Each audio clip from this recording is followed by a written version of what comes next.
it would appear I have your ear now. So I better take advantage of it, right? Okay, so I'd like to talk about my mother's murder and my false imprisonment. Just a month and a half period of my life. 45 days of that, me sitting in jail, which there's not much to talk about there. Well, there's a little, I suppose. But, I got completely sober in like February of that year, 2010, right? I think, right? And I'm like, I got to get a job. So I got to get sober and quit selling drugs. I don't know if I stopped selling drugs yet. I don't know. Probably. I don't know. But,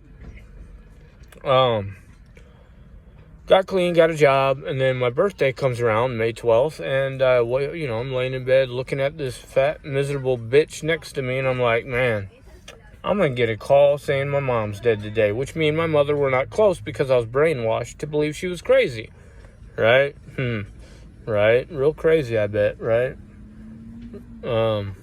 So, anyway, no, I did. I got a knock at the door. Don't even know how these people knew where I lived or how they found out, but it was the people who run the place, a guy who runs the place where she was living, kind of a house, kind of like a nursing home, but a house in the ghetto on the hottest crack block in the town, down on like 10th and 11th and Pierce, between Pierce and Douglas, right across from the biggest Catholic church or school in town. And, the house behind it, they bought it, the facility, and there's like a structure that was built like an above ground tunnel to the back house.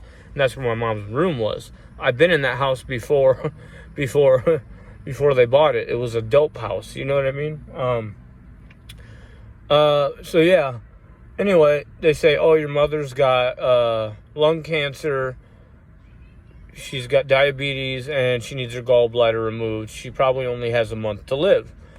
I'm like, oh, okay. So long story short, I could see that the bitch that I was with, she was planning her exit strategy. I could see the whole thing taking place. I knew she was involved in my mother's death, but God only knows who else, right? And, on the last day, I said, we got to go to the hospital. They called, said she's going to die today.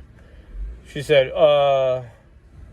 we got to go to my house to see if my check's there so I can pay you the money I owe you first. Really?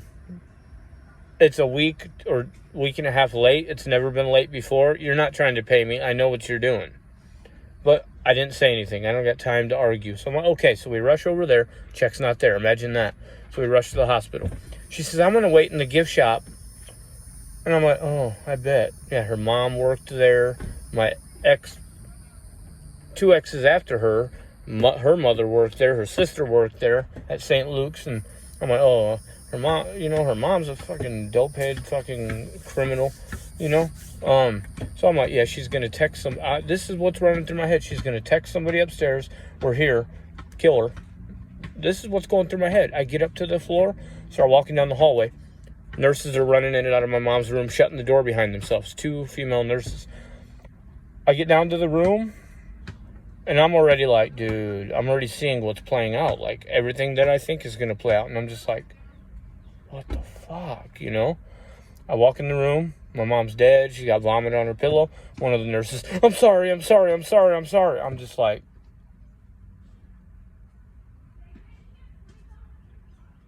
because, in my head, she's going to die anyway. I mean, they, trying to process all, Then, the next day, the bitch won't talk to me. So I go to her house, knock on the door. She won't answer the door. I'm like, let's go to breakfast. Then the cunt comes out, right? Like, wow. Oh, he's trying to get beat up, dude, Like, really. Like, I know you're involved, everything, like, I'm playing, like, keep your enemies close. So we're driving. We're not going to breakfast. What the fuck's going on here? Take me home. I'm not taking you home. You can get out. No, take me home. Get the fuck out. Get the fuck out. I'm not taking you home. And the bitch, she opens the door. No, I grab her purse. I dropped it out my window. I didn't throw it. I dropped it. So she will have to get out and go get her purse. She gets out, stands on one foot, got one leg still in the car, hand on top, hand on the door, looking around like, how am I going to fucking destroy this motherfucker, right? You know? She points her pepper spray at me. Fucking my foot comes off the brake. The back of the door jamb bumps her. She dramatically falls on the ground. Oh! Fucking, I take off. I didn't even get out of South Sioux. I was pulled over. Fucking, these motherfuckers roughing me up. Fucking, you know? Boy, took me to jail. I bailed out. About 5 days later, went to go get my car out. Supposed to be like $250. I showed up. Dude said $350. The girl who was borrowing me the money, the mail carrier girl, the one who came all the way to Florida to get me when I was stranded, the one that's been hacking my phone, they were stealing my business or God knows what, you know. She's borrowing me the money to get my car. When he says $350, I call her. She's on her way. No, I'm not giving you $350 for that car. We'll find you another car. Something like, you know, so now I'm stranded.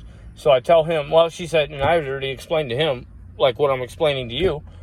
And he's like, I think God's telling me to help you. Take the car, pay me when you can. Okay, cool. So I call him the next day. Hey, you got any work I can do to work the car off? I need a job. So there I was working for a year or two, you know. That's where they fucking had me cutting up radiators with no respirator, all that. Fucking get 8 staples from, they set me up to fucking real dangerous shit. If I didn't take a step back, I would have been hit right in the face with a big old chunk of steel that exploded, you know. Fucking crazy, dude. And the police know all this shit's going on, dude. You know what I mean? And you don't understand why I'm saying not only fuck the police, but fucking find their heads somewhere. You know? Fuck that, dude. You know? Fuck that. You know? And then my aunt's married to a sheriff and I never met the people. Like, think about it. This shit ain't right. My uncle's a fire chief right across the river. Never met that guy either, and this is all happening. Come on, dude. It's not fucking rocket science. My sister had Pentagon clearance. It's not fucking rocket science.